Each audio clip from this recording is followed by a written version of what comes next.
Dear students, welcome to my YouTube channel PCM Academy, and this is the course on special theory of relativity. In the first lecture, I have discussed about the formulas involving relativity, all the basic formulas which are actually very helpful for you to solve the problems. And now in this class, I like to solve some problems to make you understand how you have to apply the formulas in problems. And most of the problems I have taken from the competitive exam like JAM, GIST, TIFR, IIC, JNU, etc. And my first question is taken from JAM Physics 2005, and this is my first question. Okay, so let me analyze this question. So what is asking over here? This is a descriptive type question, you can say. This is asked in JAM 2005, but in present question pattern there is no subjective questions. All the questions are asked in paper is objective. But if you solve this question, this is subjective question, then you can understand how to solve problems. And this question is basically based on relative velocity in special relativity, and this is one of the very famous question, you can say. Okay, which is asked in JAM Physics 2005. That is, this is probably the first year of exam. Okay, 2005, and this is a very basic question. And if you can solve this question, or you can understand the question how to solve, then you can solve a lot of questions like this, lot of objective questions. Okay, so this is a very important question. This is the questions on relative velocity.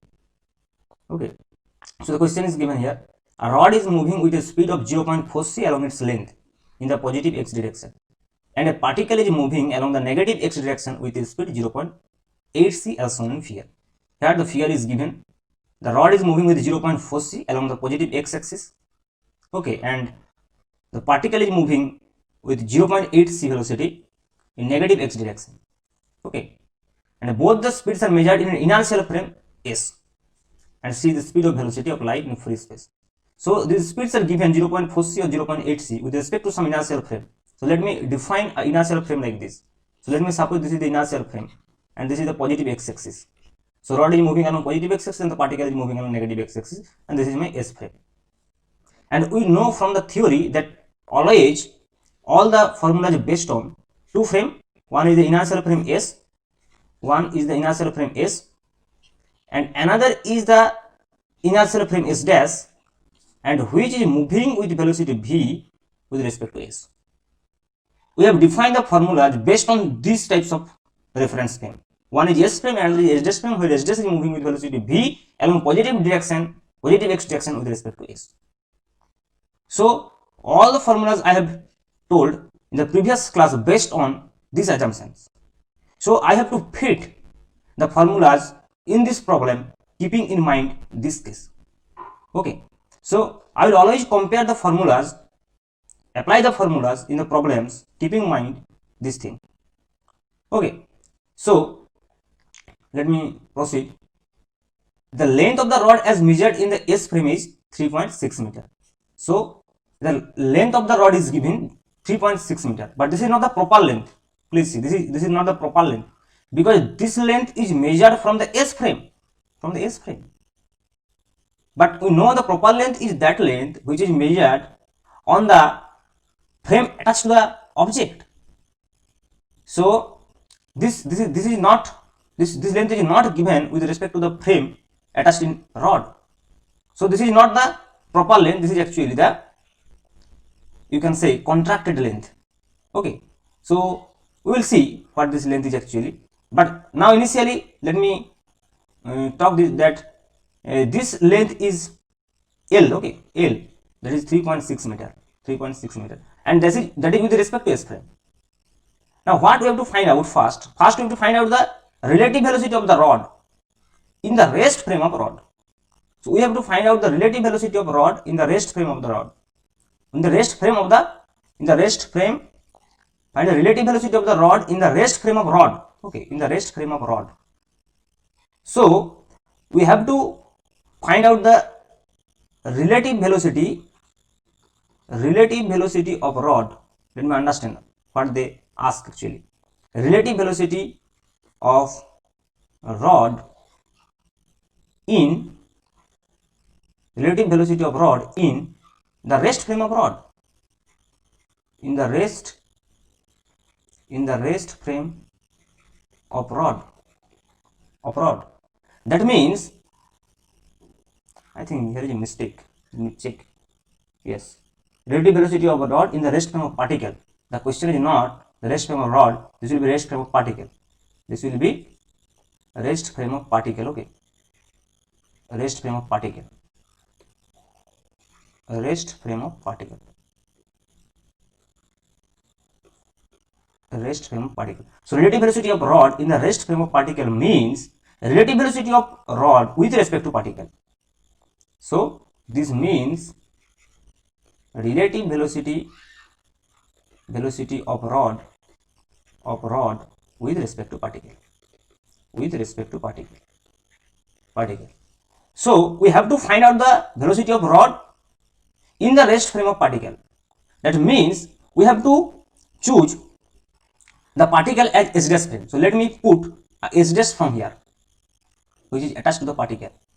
So S dash frame is attached to the particle, and which is moving along the negative x direction. You can say here we have defined in formulas that in theory actually that the S dash is moving in the positive x direction, but here S dash is moving with negative x direction. So you have to always compare with the theory and the problem, then you have to put the values. Okay. So we are asked to find out the relative velocity of in the rest frame of particle with respect to the frame attached to the particle. Okay, so here let me take the particle as S dash frame. Now what we have to find out? We have to find out the velocity by using the velocity transformation formula. So what we have the transformation formula for S dash frame? The velocity for S dash frame is Vx dash, which is nothing but ux dash minus v divided by 1 minus, sorry, ux dash, not ux dash, ux minus v. Vx dash is nothing but ux minus v divided by 1 minus ux v upon c square. This is my velocity transformation formula. And what is Vx dash? Vx dash is the velocity of the particle with respect to the S dash frame. And here S dash frame is this frame, the frame attached to the particle. So the velocity of S dash frame v must be minus 0.8 c because it is in the negative x direction. This will be minus 0.8 c. And what is ux? Ux is the velocity of particle. Here the particle means rod. Velocity of rod with respect to S frame, which is given as 0.4 c. So ux is nothing but 0.4 c. 0.4 c. This is along the positive x direction, so it will be plus. Okay. So if we put this v and ux in this formula, we will get the result. That is the velocity of the rod in the rest frame of particle, or you can say with respect to the particle. Okay. So what we will get? We will get this equal to ux means 0.4 c minus of 0.8 c divided by 1 minus this ux means 0.4 c, okay, into minus 0.8 c divided by c square. And if you solve, you will get the result here is 10 c upon 11. Yes, okay, 10 c upon 11. This is the Vx dash, and I can write it as V relative. This is the relative velocity between rod and the particle. You can find the velocity of particle with respect to rod, then you have to put the frame in the rod, S dash frame in the rod. So you will get again the result, but the result will be negative that time. But we are not find, we don't have to find out that thing. Okay, that question is not asked though. But if you want to find out the velocity of particle with respect to rod, okay, then you have to put the S dash frame on rod. You have to attach the S dash frame on a rod. Then you have to make the calculation. And in that case, ux will be 0.8 c, and that is negative, and v will be plus 0.4 c in that case. Okay, so this was the first question, that the relative velocity of the rod in the rest frame of particle. Now we have to find out the time taken. Okay, time taken for the particle to cross the rod in the S frame. Okay, in the S frame, and for the S frame we have the length of the rod. This is with respect to S frame. This is given with respect to S frame. This is 3.6 meter. So we know the length of the rod in the S frame, and we know the relative velocity between these two particles, relativistic relative velocity, v relative. So we can easily find out the time taken for the particle to cross the rod. So what will be the time taken? What will be the time taken? Let me put this result here. Okay, that Vx dash, which is nothing but V relative actually, that is 10c upon 11. We will use this result many times. Okay, for all the questions. So now L is given. So with respect to S frame, what will be the time taken to cross the rod of the particle? Time taken for the particle to cross the rod. So that will be T. T will be simple L divided by V relative. L divided by V relative, because L is given with respect to S frame, and relative velocity we have also find between these two particles. Okay, so it will be just 3.6 divided by 10c upon 11. So that will be 3.6 into 11 divided by 10 into 3 into 10 to the power 8. 10 to the power 8. And it will give you the result of 1.32 into 10 to the power minus 8 second. 1.32 into 10 to the power minus 8 second. Okay, so first part of this question is done. Okay, now we have to find out the same thing, that is time in the rest frame of rod. Now we have to find out this time in the rest frame of rod. So we have to put now the rest frame on rod. Okay, so we have to put, let me take this as another color here, the frame, and let me take this frame as S double dash. Okay, so now we have to put the frame here. Okay, but the relative velocity will be same, because the relative velocity with respect to rod or with respect to particle, the magnitude of relative velocity will be same. That will be 10c upon 11. I have told you earlier. But here the question is that we have to find out the time in the rest frame of rod. So the length will be changed. Okay, length will be changed. Length will be changed. Length will be not L. Here length will be not actually proper length. Length will be proper length. Why? Because now the frame is attached to the rod itself. So the length of the rod will be the proper length. Okay, so if we take this is S frame and this is S dash frame, that is S double dash frame. So the velocity of the frame here is 0.4c. So V will be 0.4c. And L, if we talk about this as N naught now, so N naught and L are connected by the equation. We know that length from the length contraction equation, then L is equal to N naught root 1 minus V square by C square. And what will be V here? Here V is 0.4c, because V is the velocity of the frame with respect to the S frame. Velocity of the S dash frame with respect to S frame. So here S dash frame is S double dash frame, which has the velocity 0.4c. So we have L naught is nothing but L upon root 1 minus V square upon C square. And here L is what? L is 3.6 divided by N naught is root 1 minus V 0.4. 0.4 whole square is 0.16. So it will be minus 0.16. And if you solve this, you will again get a result of 3.93 meter. Okay, 3.93 meter. So this is the contracted length.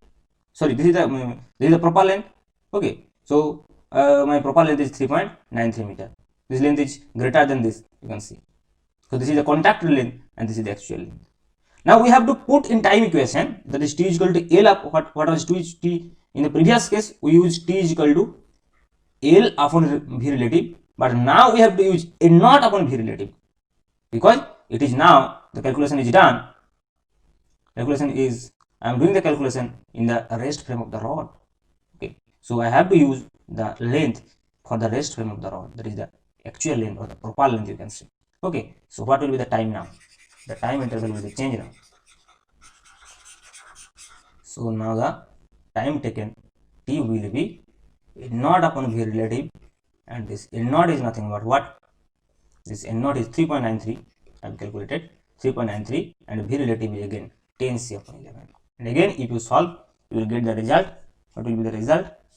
I will give you the result. You can find it by using calculator. Okay, it will be 1.44 into 10 to the power. It will be 1.44 into 10 to the power minus 8 second. 10 to the power minus 8 second. Okay, this will be the result. Okay, now we have to find out the time taken by the rod to cross the particle in the rest frame of particle. Now we have to find out the time time taken by the rod to cross the particle in a rest frame of particle. Okay. Now the frame is again this frame. Now the frame is attached to the particle. Okay, this is again interesting question, very interesting question.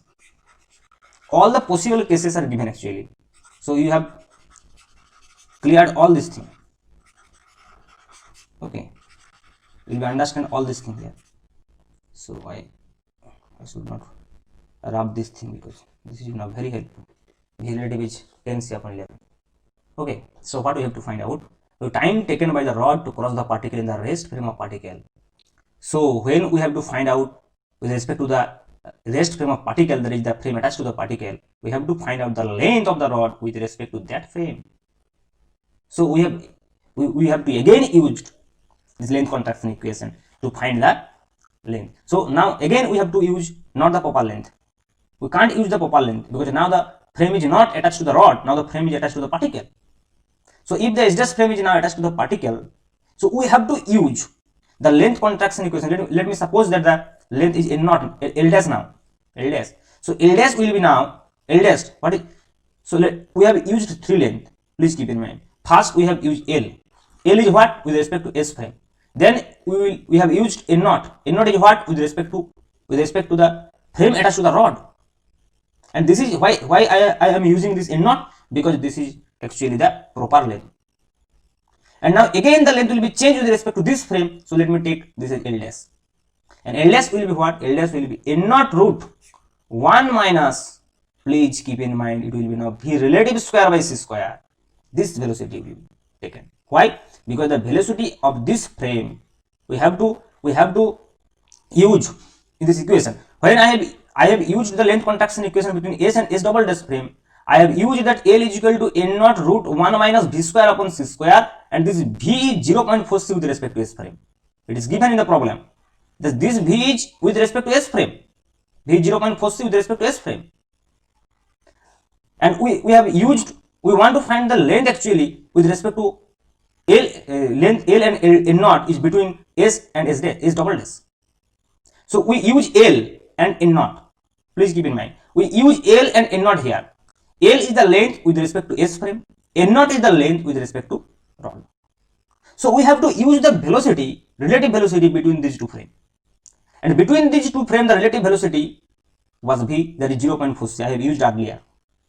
But now what we have to find out? We have to find out the relation of length between this frame and this frame. So with respect to this frame, the length is N naught, and with respect to this frame, the length is L dash. So we have to use the relative velocity between these two frames. And the relative velocity between these two frames is this. Relative velocity between S and this frame is 0.46. Relative velocity between S and this particle frame will be minus 0.8c. Magnitude is 0.8c. But when you talk about the relative velocity between these two, one is rod and another is particle, then we have to always use this V relative. So this is very important. So now in the last question, they are asked to find out the time taken by the rod to cross the particle in the rest frame of particle. So in the rest frame of particle, what will be the length? L dash will be N naught root over 1 minus V relative square by C square. And that is nothing but N naught is what? N naught is 3.93. And root over 1 minus V relative is nothing but 10 by 11. So C square will be cancelled out, and it will be 10 upon 11 square. And if you again calculated it, you will get 1.637 meter. 1.637 meter. This will be the length. Now the time taken, what will be the time taken? So now the time taken T will be L dash by V relative, and V relative is what? Again this 10c by 11, because between these two frame, or between these two particles, one is rod and another is particle. So again the V relative is 10c by 11, so it will be 1.637 divided by 10c upon 11, and it will give you the result of 6 into 10 to the power minus 9 second. 10 to the power minus 9 second. Okay, so this is a very interesting and important problem. This one problem is sufficient to understand all the phenomena about relative velocity and length contraction. Okay, so this is a very interesting problem. You have to practice and understand this problem again, such that you can solve many problems based on the concept based on this problem. So this is my favorite question actually, for relative velocity, for the special theory of relativity. That's why I am choosing this question. fast to solve this. So the most important concept in special theory of relativity, most of the students confused. They cannot solve the problem based on relative velocity on special theory of relative velocity. Special theory of relativity. So this is very important questions you have to practice. Now we will solve some problem on time dilation also and energy equation also. But this is very good question. So you have to understand this question and make practice. Okay. So in the next class, I will discuss again some important problems, some subjective type problems to clear your concept, how to apply the problems, the concepts in problems. Okay. I am not deriving all the formulas in great detail. If you see the theory part of this video, I have just told you the formulas. Okay. So now my duty is to make you understand how the problems can be solved based on these formulas. Okay. But the conceptual clarity, if you want to know the theory in great detail, that will be discussed in your conventional education institution where you are studying, okay, or in your coaching institute, many other coaching institute. Okay, but my goal is here to make you understand that how you can solve the problems. Okay, so my videos based on problems will be more effective for you, but intentionally I don't want to discuss the theory part in a great detail in the videos. Okay, so I will make for that purpose another videos I will make, but now my goal is only focus on problem solving technique by using the formulas. Okay, and I will again discuss with you some more problems based on GEM, JEST, ISC, etc. And first I will use this type of questions which will make your concept clear first, so that for MCQ questions you can solve easily. Okay, they are very easy, but this type of subjective questions you have to understand first. Okay, thank you.